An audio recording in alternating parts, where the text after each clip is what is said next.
Assalomu alaykum va rahmatullohi va barakatuhu.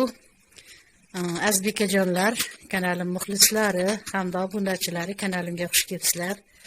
Hammangiz sog' salomatmisiz? Uy ishlar omonmi? Ro'zalar bilan charchamayapsizmi? Bugun men sizlarga o'zbek milliy taomlaridan osh qilib ko'rsatmoqchiman. Oshimiz birga bir bo'ladi, ya'ni 1 kilo guruchga 1 kilo go'sht bo'ladi. Guruchimiz lazerda.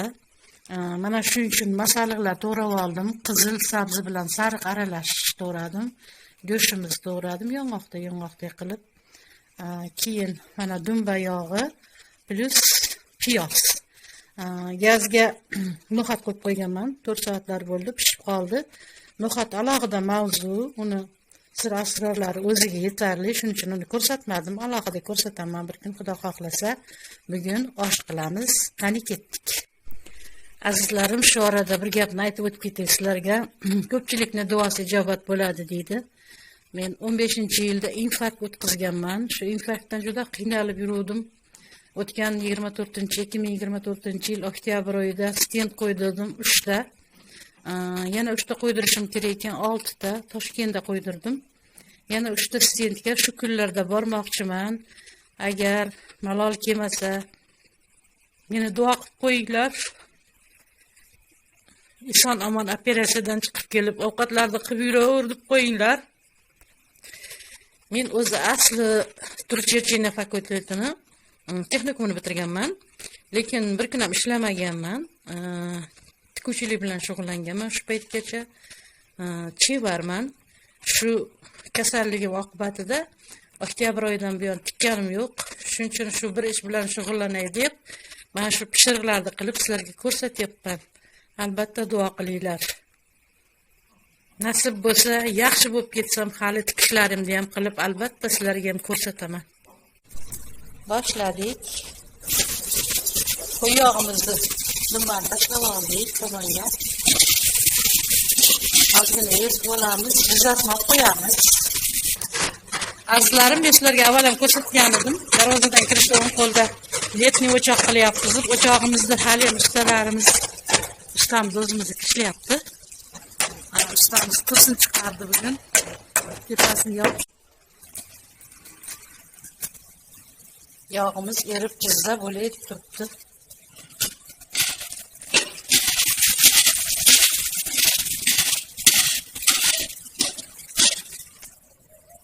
Jizzalarimizni ovolyapmiz.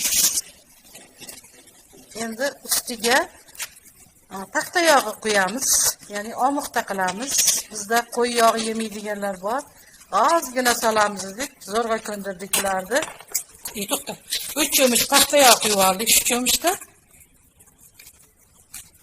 Go'shtimizni solamiz. Bismillahirrohmanirrohim deb solavering.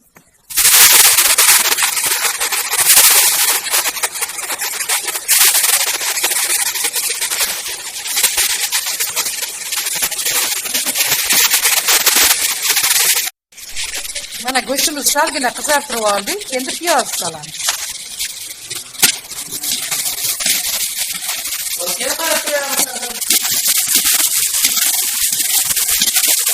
Piyozimizni oltin rang qilib, ya'ni zolotistый цвет qilib olamiz. Ozgina qovurib.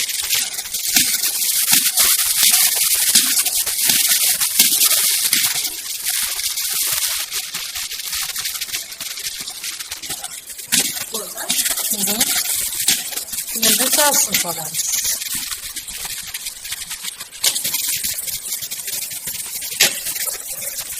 Hamma gap nimada? Piyozida. Piyozni qancha qizartirib olsangiz, ortiq qizarib ketaveradi.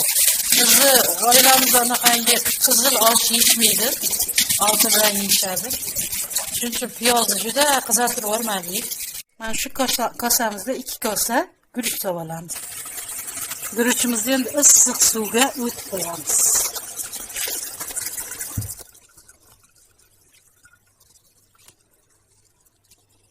Zirvayni tayyorlaganimizcha bu ham tayyor bo'lib qoladi.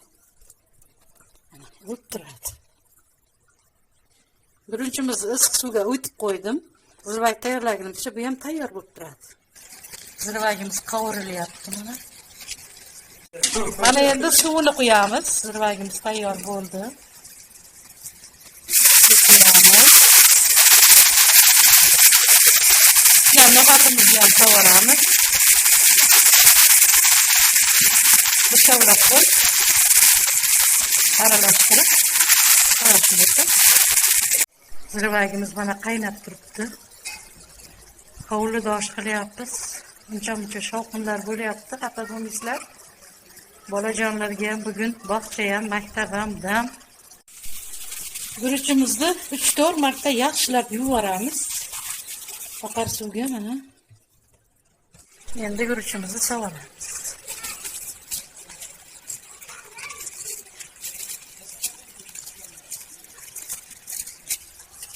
Guruchimizni tekislab, kerakli suvini quyib olamiz.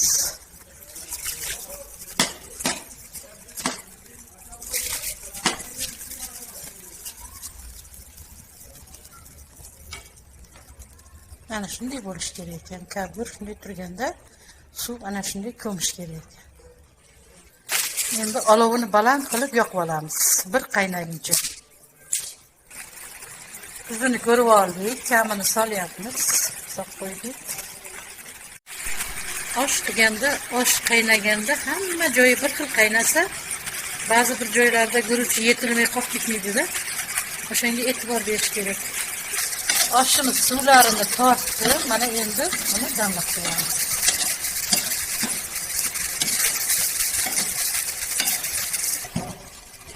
Damladik oshimizni. Necha minut turadi endi? 10-15 minut turadi. Tagidan o'tin topib qo'yamiz. Bungacha. O't ko'p tagida. Cho'q. Tega olib ketadi bo'lsa. Endi oshga svejiy salat qilib olamiz. Salatimizga piyoz to'g'rab olamiz. Kashnich oldim. Bodring, orzu nomli bodring ekan. 2 ta pomidor, bolgarskiy zeleniy, qizili ham bor ekan, uni ham to'g'rab olamiz. Bo'laveradi. Endi hammasini to'g'rab olib, sizlarga ko'rsataman. Salatga piyozni yuvib oldim. 2 marta yuvib tashladim, achchiqlik qiladi deb. Endi pomidor, bolgarskiy, bodringlar to'g'rab olaman. Salatimizga hamma narsalar tayyorlab oldik. Mana pomidor to'g'radim. Bodring, piyoz, ko'kat, bolgarskiy. Endi tuz solib aralashtiraman. Salatimizni tuz solib aralashtirib oldik. Tuzini ko'ramiz. Yaxshi. Oshimiz yetildi mana. Oradan 20 daqiqa o'tdi. Oshimizni buzyapmiz.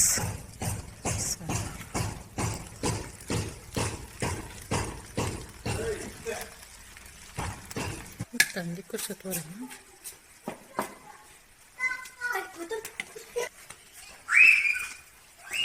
Olyapman.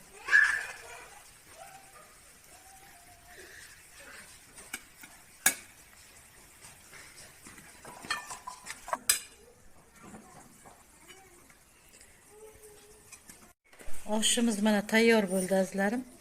Agar osh jarayonimiz yoqqan bo'lsa, albatta like bosib qo'yasiz degan umiddamiz. Salomat bo'ling. Xayr.